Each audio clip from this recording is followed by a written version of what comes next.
This is Leisha Holmes, and I'm your host on the Recruiters Recruitment Podcast brought to you by Hoxo Media. And I have been so excited to welcome my next guest to our channels. This is a new face to some of our audience, but I think the brand name might be familiar if you are in the current generation of recruiters. This is Eloise Sutton-Kirkby, who is the co-founder and director of growth of Vincere, coming to you today from Saigon, I believe. How are you? Correct. Oh, I'm wonderful. Thanks so much for having me, Lisha. It's a real honour to be here. Oh, well, it's an absolute pleasure. And I think we must shout out to Chris O'Connell, who made me more aware of you as a person he did a short show for International Women's Week. And I think we were both very honoured to be guests on that. So for anyone that's not yet watched that, definitely go back to the archive on Chris's channel, because your story is unbelievable. Thank you. Likewise, by the way. Thank you And very Chris much. is such a connector, isn't he? He No, just he's does it so naturally. the conduit. I think that's a good He word. is. He He is. is. Chris the Conduit. He'll like that, I think. That's your new branding sorted. There you go. So I wanted to invite you on today because I've got huge respect for you as a business leader, obviously as a fellow mum, but also as the way that you weaponize recruiters through your technology. So tell us the story of Vincere. How did it come about? So for those listeners who've never heard of Vincere, just a brief intro to what we do. So we have a technology platform that is built for recruiters and only the recruitment and staffing industry. So we started in 2012. We started building out a CRM that became an ATS that then has grown and grown to what it is today. So we have 5 modules that we weaponize our recruiters with. We have the pipeline-centric ATS, which is really where your consultants live day in, day out. And then around that, we have our online timesheets, pay and bill, which is aimed at contract and temp recruitment firms. We also have websites, candidate client portals, analytics, and we call it Vincere Communications, which is quite unique to us. It's like a version of Slack, if you've ever heard of that, but native to your database, kind of the communication layer that lives on top of your data. So it's kind of an all-in-one platform, and our goal was to help a lot of recruitment firms who had built a rec tech stack that had become a debt stack, or even worse, a Frankenstack. So we want to slay the Frankenstack basically and make recruiters' life easier so they can grow the business and make more money. Which ultimately, I mean, you did this from the viewpoint that you were a recruiter. Of course, you'd moved over there as a recruiter, as a billing recruiter. Yeah. So had you, what do you think, as we record this in 2021, obviously we've all embraced technology, how does Vincere change and weaponize recruiters that maybe are using a current CRM system and obviously are using things like LinkedIn? So how do you do things differently? I'd say one of the main things that we do differently is that if you're a recruiter listening and you think about what your tech stack is, typically we find that even small to mid-sized recruitment firms are using a mix of different tools. So that could be anywhere between 5 to 10 different platforms. That's 5 to 10 different contracts, 5 to 10 different support, customer success teams. The more vendors you have, typically the more integration nightmares you have. So what we do is we build everything ourselves. Certainly not the easy path, but hey, it's too late now. We've built everything ourselves, so everything comes natively pre-integrated from day one. So you don't get into any of this crap with, the vendor blame game. The integration's not working. Vendor A goes, it's not me. Vendor B goes, it's not me. And ultimately, you as the recruitment firm owner, you're left there with a stack of systems that don't really speak to each other. It's costing you a load of money that you don't really control. So we looked at the way the rec tech landscape had kind of evolved, especially over the last 10 years. And we just thought, you know what, rec tech is broken. We need to provide a true all-in-one solution. Now let's do it. So that's what we did. And here we are, Lisha. Oh, absolutely. And here you are almost 10 years later, which is, and you've literally transformed the lives, I imagine, of millions of recruiters across the globe. Oh, not millions yet, but give me time. We've got about 17,000 recruiters on Vinny now globally. That's incredible. It's awesome. Well, we absolutely love it. We've made loads of cock-ups on the way, but one thing that we've really just tried to stay true to is who we are, which we're recruiters at heart. We kind of joke. To say that. How do you, as a recruiter, because I mean, I'm not technical at all, I'm a total technophobe. So how do you I guess, make sure when you're hiring people for yourself, I know that a lot of your ambassadors are ex-recruiters as well, because they understand the journey that a recruiter goes on and therefore can empathise a lot better. So how technical do you think recruiters need to be? Do you think recruiters need to understand technology to be successful these days? I think they need to be the smart ones who want to scale a business. I think have to have an element of being tech savvy. Otherwise, you get left behind, I think. We had this amazing event called COVID-19, which hit obviously a year ago out of nowhere. And one of the kind of macro trends that we've seen off the back of that, we've all experienced it, is that it accelerated digital transformation, 10 years in 3 months, right? Yeah. So even those recruiters who'd been a bit reticent to move off of their old on-premise system, they were forced to modernize. Yeah. And that meant that the tech savvier firms that had already made that leap to the cloud, they'd really, trying to escape that tech Frankenstack and were modernizing already, they had such an advantage. They were light years ahead of competitors who'd, not wanting to embrace the tech. Streets ahead and light years ahead. So you know what I mean? I like that. You can have that. You heard it here first, guys. Light streets ahead. The podcast. Yeah, Light streets ahead. But I don't think they have to be, madly tech. Everything doesn't have to be automated. People talk about automation. It doesn't have to go too far. We're human, and best recruiters are always going to be still picking up the phone and engaging with people, in my humble opinion. But I think if you want to scale a business, then you need to have an element of tech savviness about you. What do you think? Well, you're a recruiter. I am a recruiter, and I think that what you just said there really unites us in terms of our mindset, in that I think ultimately human beings want to engage with human beings when they're on a journey in their career, in their love life, which is why, I think we talked about that offline.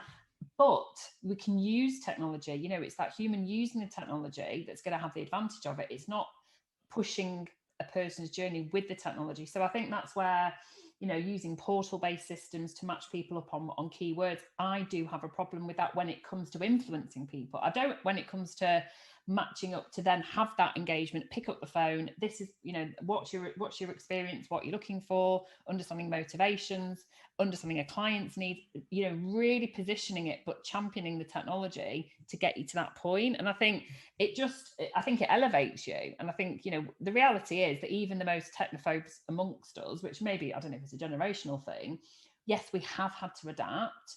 But certainly that transformation in 2020 was literally mind-blowing, where I had clients, I partnered, as I know you do, we've got a similar client base, recruitment firms that were, I'm not saying they were draconian in their mindset, but were probably more reticent to adapt and use technology, but they had no choice. Otherwise they just wouldn't have survived. And I think that's where now it's, for me, it is about scalability, whether your plan is to become 1 person to 5, or whether it's 5 to 5,000. Or just make more money, increase your billings as a lone sniper recruiter, and that's scaling as well, I suppose. This is one really interesting thing, actually, that you just brought up, which is this is where I think small to mid-sized recruitment firms can have a real edge through tech. Because if you're looking at Michael Page, for example, and I say this with the greatest respect because I worked for those guys, implementing, implementing tech into an organization like that, which is, they're huge, they're a global giant, that ain't happening overnight. And that agility of being able to adopt tech in a smart way for the small and the mid-sized guys, and I'd say mid-sized would be, anything up to like 200 people, say, that to me would be mid-sized still. They can have such an advantage over their competitors in that respect. So, and we've seen that a lot. So, stating the obvious then, what is the best advantage for, a lot of our audience are aspiring leaders in SMEs. So what's their advantage if they do adapt that technology? Insights. If you have an ecosystem of, your CRM that has really solid analytics baked into it, and not ones that are provided by a third-party app that you've got to pay arm and a leg to have a semi-integration with, that's not really real time. I'm talking about real-time analytics, not stuck on Excel, dashboards on your phone, that as a business leader you can spot risk, you can see opportunity, and you can take decisions fast. That's a competitive edge. You've used the word agility. Being nimble in business has never been more important, because our world, the recruitment world in particular, moves so fast. Yeah. It's the most innovative sector, I think, possibly, that I can think of. And I think that that's where you're the best champion for that in terms of what you've achieved with your brand. So what's next for you? I mean, as you, because no one could have predicted last year, and you were definitely very well positioned to platform yourself as sort of the leading brand in this beautiful, you call it ecosystem. I love that. What do you see as the future for technology and that sort of blend and that wedding, that marriage almost between recruitment and technology? What's next, do you think? We interrupt this episode of the Recruiters Recruitment Podcast to bring you a message from our wonderful sponsors over at Hoxo Media. Now, recruitment agencies invest heavily in LinkedIn licenses because ultimately it's where we're all at. Given that we spend an average 1 to 2 hours a day on our phones, the rest of the time is spent scrolling through LinkedIn, looking for unicorn candidates and target clients. Now, if we look at the recruitment training programs that are available, they tend to be focused around outbound phone sales and leadership skills. So how do you, our listener, maximize the huge investment of time and money that is spent on LinkedIn?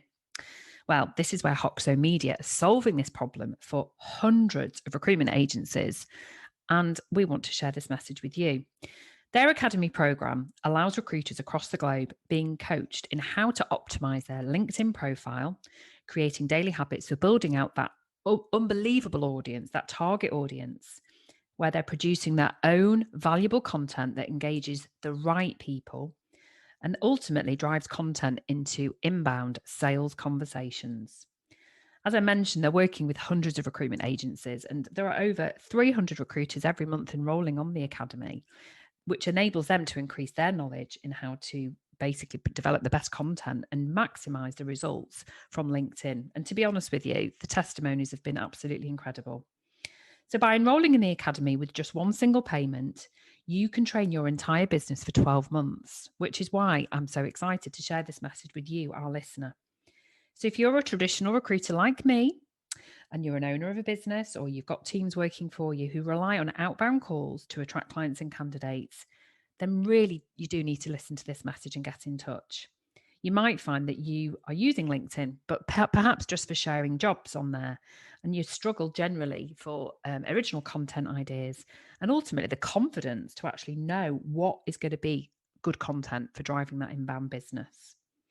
So I would love you to speak to Hoxo Media. Drop me a DM either on the link on this message on this episode, or send me a WhatsApp, and I can give you more information on how your agency can benefit from joining this program. Enjoy the rest of the episode. I think there's no shortcuts when it comes to like really building out a true tech platform where all elements are purely integrated and native to each other. That's a 10-year process, and it's taken us this long to get to it. So for us, it'll be about building on top of that. I think the word automation, we've had it shoved down our necks, haven't we, in all these recruitment podcasts for the last year. I think there's so much talk about automation that is really BS. I think unless you're using systems that truly speak to each other, automation is kind of going to remain a bit of a pipe dream. So for us, what we're really putting our money where our mouth is with this as well, Lisha. We've spent a lot of time and money developing our internal communication platform, which we call Vincere. So we sort of think that the way that recruitment firms actually communicate internally over the next year is going to be really critical. It's going to set them up for success. People are working from home now. Recruiters are working from home, so they've had to find this new way of communicating, and a weekly Zoom call or a Zoom call every morning, it's just not going to cut the mustard. Internal email, we think, is dead, certainly dying. So, and Slack is a great tool, but it lives outside your database. So what we've done is we've invested in this thing called Vincere, which is basically a replacement of Slack or MS Teams, but it lives inside your phone, it lives inside your database.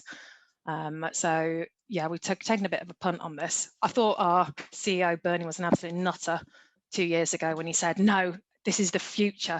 This is what we've got to build. This is going to change the way that recruiters talk to each other and collaborate and recruit. But I'm pleased to say now, I think he's right. I hate when that happens, but I've got to give it to him. Well, that's clever. very, very well done, Bernie. I think it's very insightful of you, and I think you're right. I think people are changing the way they're communicating. I think that the world has changed in terms of how we operate. I did a poll on LinkedIn quite recently where I asked my audience how many of you were working from home, how many of you were working in the office, and how many of you were working blended. And 53% were working blended, 33% were working from home. So that's basically most people are not going to be in the office full time. So your communication as a recruitment leader is going to be your game changer for retaining your talent, and then also what you do externally. So to have that ViniChat, do you say it's ViniChat?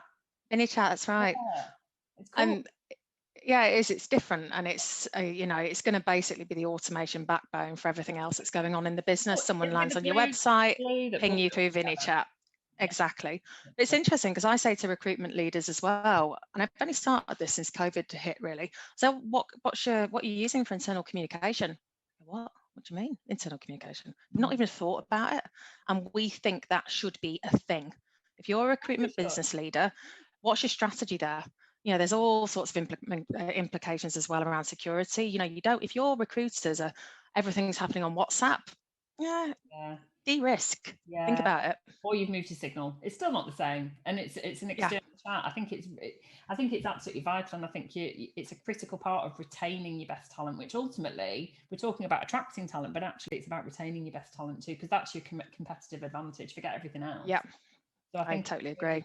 Insightful. So we talked off camera about Clubhouse and about audio, and who knows what the future will bring in terms of future apps. So what are your views on the ever-changing landscape of all these different apps out there? I wondered if you've got any personal views on TikTok and how we can be using technology in other ways as recruiters to give us a competitive advantage. Even though I work in tech, I am probably a bit of a Luddite when it comes to this. I've been very laser focused, and I say to my team, listen, let's keep it simple. Marketing strategy is this. Dominate LinkedIn. Let's just focus on LinkedIn, because all of our prospects are recruiters, and we all live on LinkedIn in recruitment, right? I've heard the Clubhouse waves seem to come out of nowhere, and I thought, oh my God, FOMO, we need to get on it. Didn't get on it. And do you know what? I think the wave's passing already, although I don't want to be presumptuous. What would you say? Clubhouse a thing still, or when it started in the UK, probably end of Jan 2021. This is a tsunami of change. Oh my God! But you just used the word FOMO. For me, I'm JOMO, because I was just like, how many more things? What's JOMO then? Joy of missing out. Oh, like, see you later. I'm too busy over here on LinkedIn. We're both too busy on LinkedIn dominating. That's what we're doing. So, but I embraced it because I thought, well, this is audio and it's powerful and it's contrary to video. And that was the whole concept of it. But I have to say, I think it's diminished in attractivity to recruiters because we're all busy again. We've come out of lockdown. I know it's different levels for across the globe as people are listening now. But I think it has a place for those who may be looking to channel. It depends where your brand development is. I think if you've got an existing established brand, I think it's fairly limiting as to what your advantage would be if you were going to spend that time over on LinkedIn. I still think that there's a better ROI on LinkedIn because you can measure it better. I think with Clubhouse, yes, you get the advantage of speaking to or being in a room with, exceptionally well-known leaders or, inspiring people. I know that Elon Musk famously had a room in there. Personally, I get major sort of anxiety if I go into a room and there's more than like 50 people in there because I'm not going to put my hand up.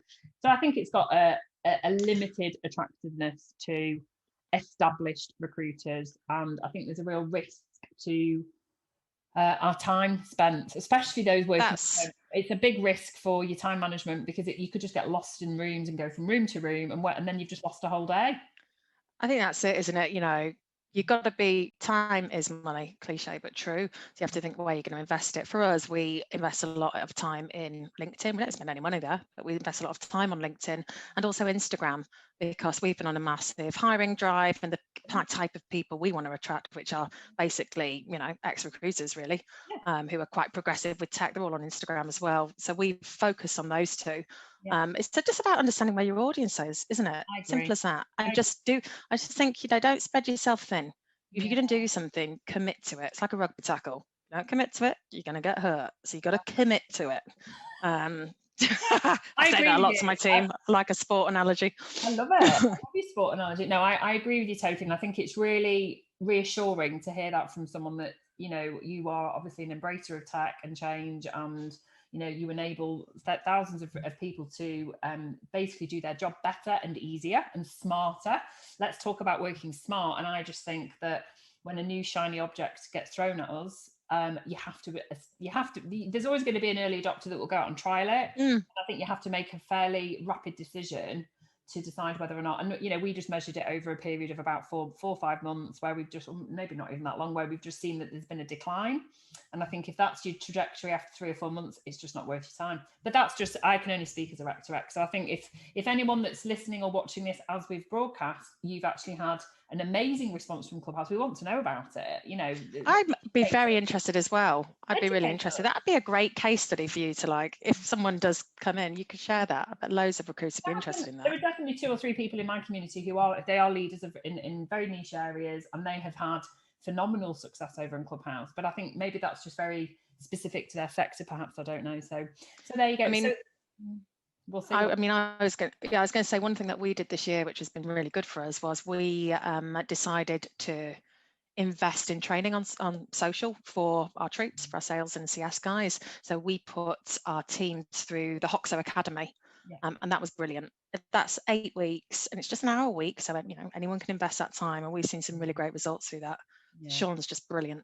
Highly recommend. We love Sean. Big shout out to our sponsors, Hoxo Media, who obviously enable us to share this podcast with you. And I'm also an ex-cohort member of the Academy. It's definitely transformed my brand. I'm recommending. It's good, isn't it? Oh, it's just, to be honest with you, if you are a recruiter that seriously wants to elevate their brand, I can't imagine why you wouldn't consider it. Because to me, it gives you these simple tools to amplify your message. It's as simple as that, and it's absolutely wonderful. So that's really great. Thank you for that testimony, and I'm sure we'll tag Sean in on this because he's had a shout out. We'll tag him.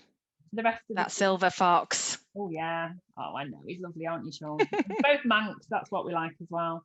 So as we come to the end of our podcast, which I knew would be really high energy and really insightful, is there anything that's exciting on the horizon for Vincere over 21-22?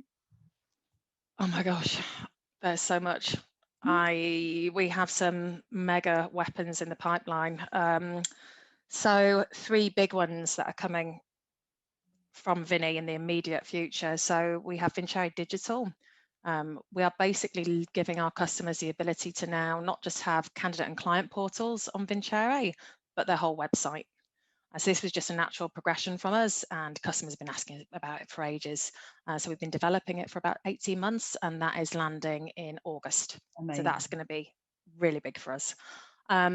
The other biggie is Vincere Automate, to give it its full title. So this is a full marketing automation and automation workflow suite. We've looked at the sort of market and seen what's out there, and we've kind of really pushed the boat out to take it one step further.